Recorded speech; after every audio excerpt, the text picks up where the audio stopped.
Lettre ouverte du 20 septembre 2024 du président du Conseil d'État du gouvernement légitime du Togo, son Excellence Dr Ida Mathieu Kwasi, au président du Conseil de sécurité de l'ONU. L'audace de la souveraineté intégrale des peuples et d'une civilisation éclairée sur terre avec comme épicentre le Togo. Les vents sont là, nul ne peut lutter contre le temps, là où la terre guérit, tout guérit. Excellence, Monsieur Bosjan, Malov. Il y a de cela 64 ans jour pour jour que fut adoptée la résolution 1477, 15e du 20 septembre 1960 de l'Assemblée générale de l'Organisation des Nations Unies, ONU, entérinant l'adhésion du Togo à votre institution. L'unique boussole des humanités étant l'égalité entre les hommes et les peuples, et dont la projection au plan mondial fonde le droit international Sylvanus Olympio, père de l'indépendance du Togo, faisant foi à la résolution 1416 du 5 décembre 1959 de l'Assemblée générale de l'ONU recommandant l'adhésion du Togo devenu indépendant à l'ONU, espérait ainsi voir la souveraineté du Togo renforcée avec le contrôle du destin de notre pays par ses propres enfants, dans l'intérêt supérieur de la nation, fort des dispositions de l'article 2, alinéa 1 de la Charte des Nations Unies. L'organisation est fondée sur le principe de l'égalité souveraine de tous ses membres. Peine perdue, puisque pour avoir osé la souveraineté monétaire et économique du Togo, il sera victime en pleine fonction d'assassinat par la France sans que l'ONU ne s'en émeuve, à l'instar de celui du 3 mars 2024 à Tema ou Ghana, de son Excellence Dr Gabriel Agbemi Messan Kodjo, père de la souveraineté intégrale du Togo sitôt et président démocratiquement élu du Togo le 22 février 2020, est contraint à l'exil nonobstant à l'arrêt numéro ECW CCJ JUD 11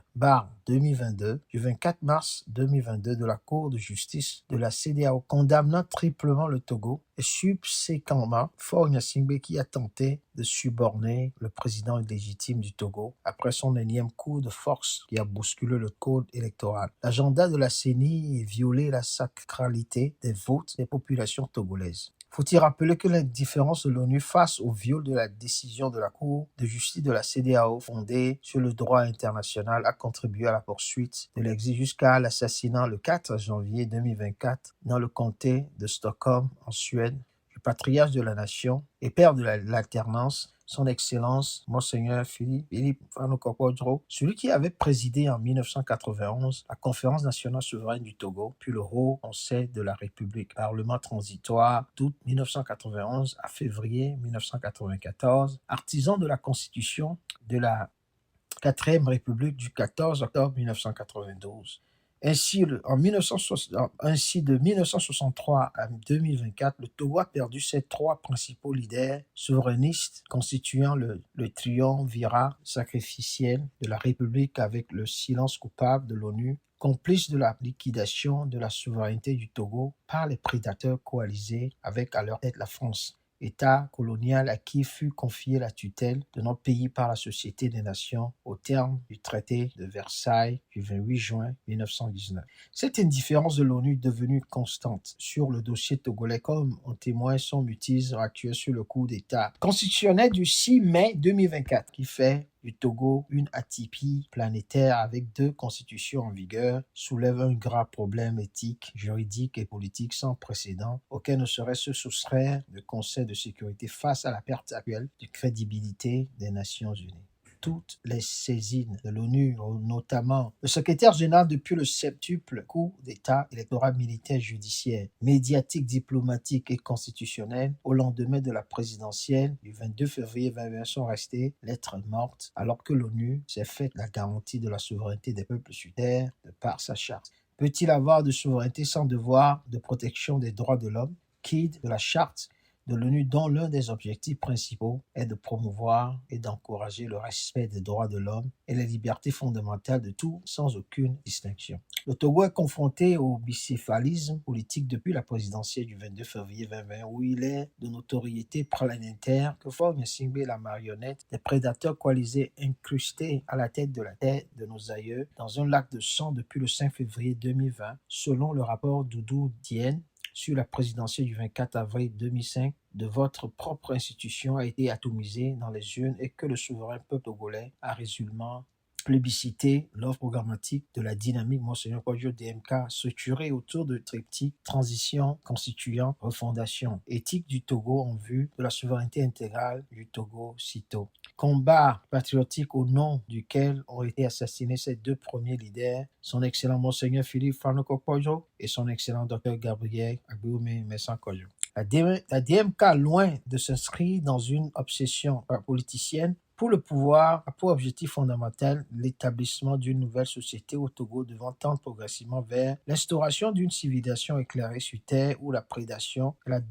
et la domination ne doivent plus constituer les fondamentaux de l'ordre socio-politique et économique. Pour la DMK, penser autrement, l'action politique s'impose et l'avenir de la nation togolaise rime bien l'audace de la souveraineté intégrale des peuples sur terre avec comme épicentre le Togo, or et phare de l'humanité. Aujourd'hui, plus que jamais, au regard des multiples foyers de guerre, de par le monde retentit avec force dans tout l'univers les dispositions de l'article 2, alinéa 1 et la Charte des Nations Unies afférente à l'égalité souveraine des nations. C'est à ce titre qu'au nom du souverain peuple togolais et du gouvernement légitime du Togo en exil que je préside, je viens interpeller le Conseil de sécurité de l'ONU à sortir du double standard du droit international à géométrie variable pour se saisir de l'épineux dossier togolais avant qu'il ne soit trop tard pour le Togo devenu le cimetière du droit international des droits de l'homme, de l'éthique et de la dignité. Nul État ne peut prendre la souveraineté absolue sans démontrer la volonté de protéger les droits de son peuple.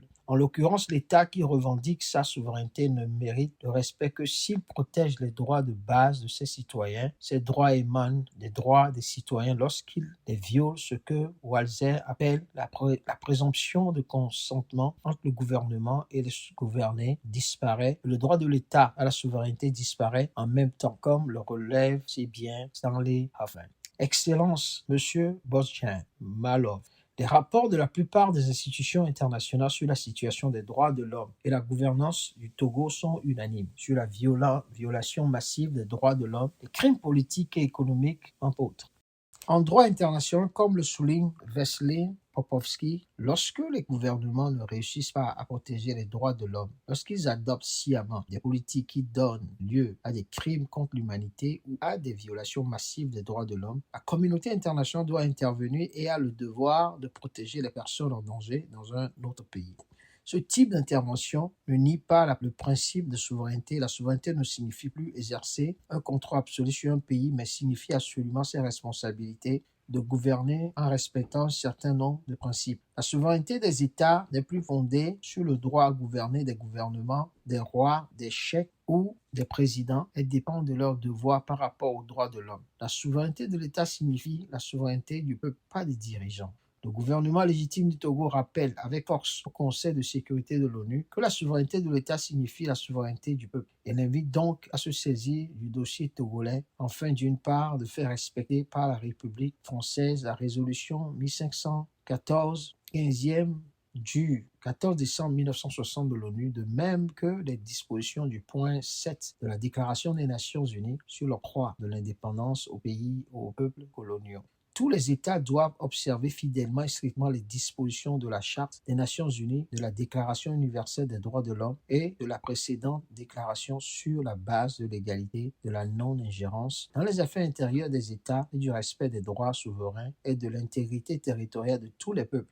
Et d'autre part d'amener le pouvoir illégitime de Faure Gnassingbé, dont les actes sont frappés de nullité du point de vue stricto sensu du droit international, à mettre fin au coup d'État constitutionnel et ouvrir sous supervision de l'ONU des discussions pour des assises nationales inclusives en vue de l'implémentation du triptyque transition constituant refondation éthique du Togo. Au moment où l'humanité connaît des crises profondes avec des bouleversements épiques sur tous les fronts, je ne doute point de votre sens de la haute responsabilité historique de l'ONU envers le Togo au regard des 9 graves contentieux qui les opposent depuis le traité de Versailles. 6 des 9 contentieux sont dans ma lettre ouverte du 20 septembre 2022 au Conseil de sécurité avec en plus des 3 derniers relatifs aux assassinats des leaders de la DMK et au coup d'État constitutionnel. Je sais pouvoir compter sur le souci de l'ONU de la juste cause du souverain peuple togolais, plus que jamais décidé à reconquérir sa souveraineté confisquée après son rejet cinglant du 29 avril 2024 de la dictature militaro-clanique néocolonialiste et multidécennale de Gnassingbé et ses manipulations par un boycott massif jamais enregistré dans notre histoire politique contemporaine lors des dernières élections législatives et régionales. Veuillez agréer, excellent Monsieur le Président du Conseil de sécurité, l'assurance de ma considération distinguée et mes lumineuses pensées. Dr. Idem Atou Kwasi.